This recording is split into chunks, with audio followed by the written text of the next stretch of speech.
In this lecture, we will examine some of the major components of life for citizens of North Vietnam between 1956 and 1975. Recent academic research, especially studies in the last 10 to 15 years, is providing us with a more nuanced look at the DRV than the highly politicized research that was typical for the 1960s and 1970s. Western academics are under much less ideological pressure to conform or to produce work in a certain ideological bent than they were during the war years. It also helps that the government of Vietnam has made accessible more materials to Western researchers, and that the government of Vietnam is much more tolerant of criticism than it had been during the war years. At the time of the partitioning of Vietnam, the North possessed about half of the land, and its 12 million people represented roughly half the total population of the French provinces that made up what we would today call Vietnam. There were some significant population shifts at the time of partition, with hundreds of thousands of northern Catholics fleeing to the south and a smaller number of southerners migrating to the north beyond the DMZ.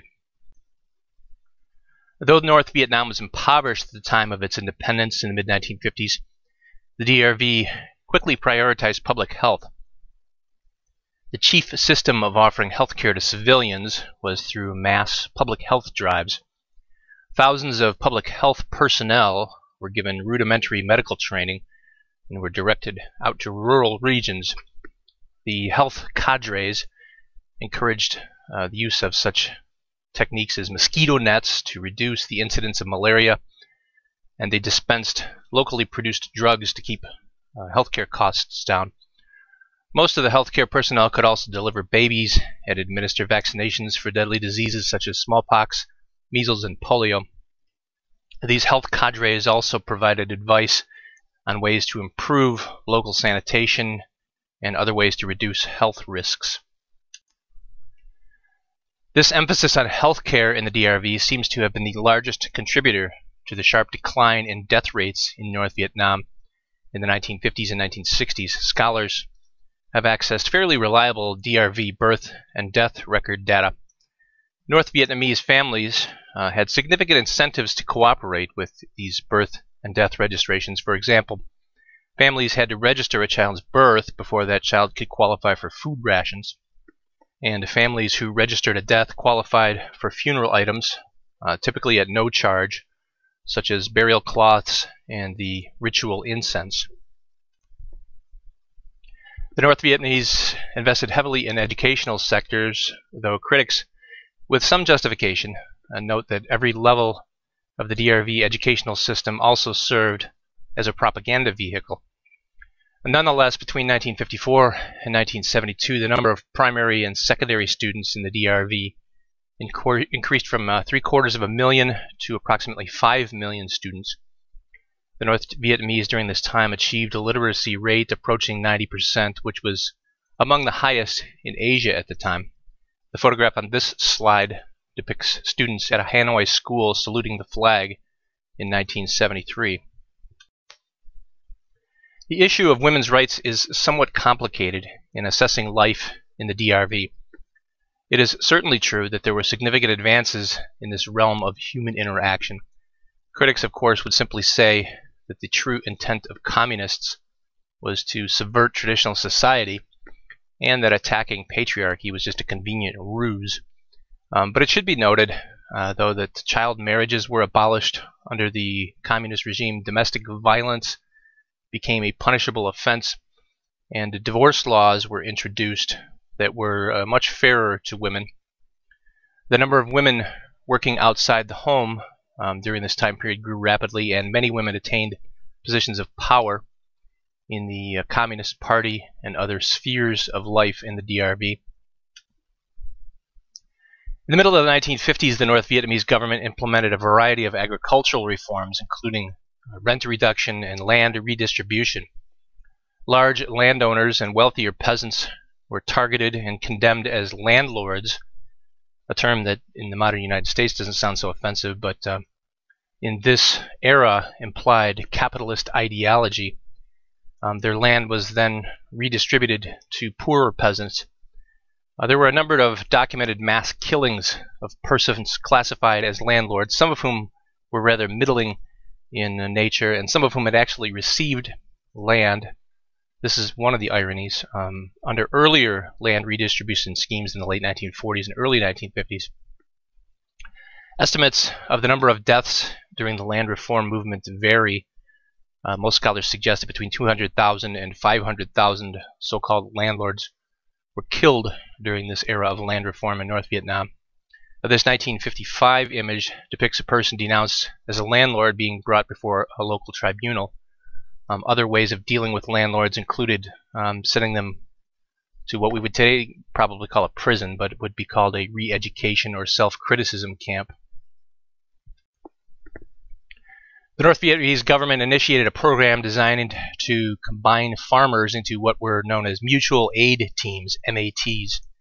Under this system, farmers kept ownership of their land and crops, but were encouraged to help each other by working in one another's fields as a way of improving productivity.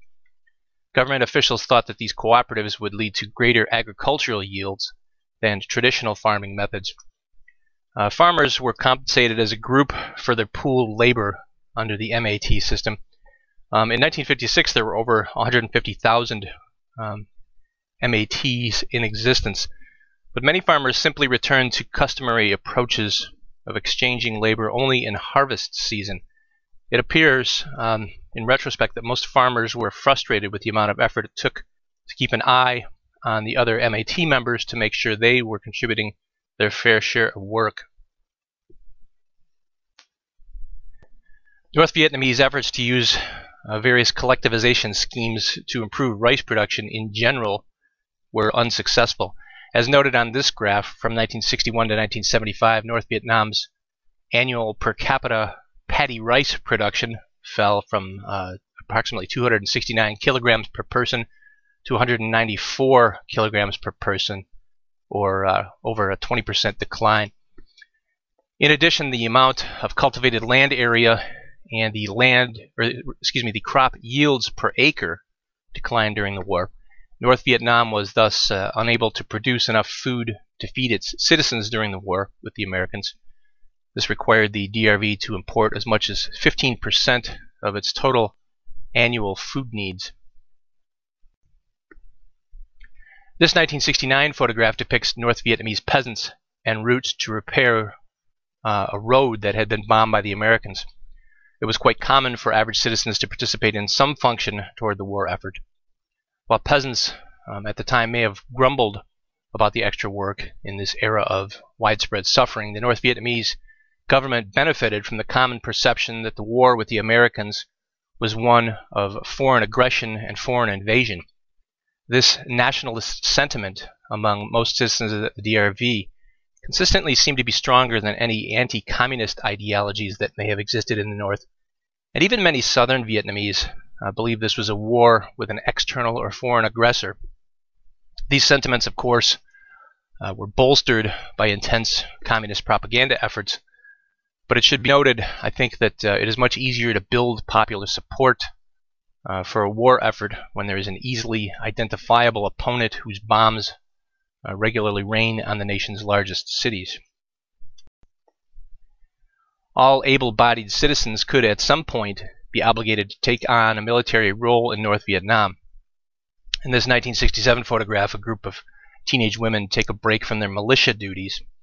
If you look closely, you can see rifles and other military gear the young women had been provided. Women in the North Vietnamese military were also used for general labor purposes, for transportation, for medical services, and for operating anti-aircraft batteries. One feature of life in North Vietnam during the war with the Americans was the fact that the conflict affected virtually every aspect of life for all North Vietnamese citizens. In this 1967 image, for example, military personnel are relocating an anti-aircraft vehicle within the city of Hanoi. Note the use of plants as a camouflage device on the sides and back of the truck. This brings to a close our brief look at daily life in the DRV during the Vietnam War.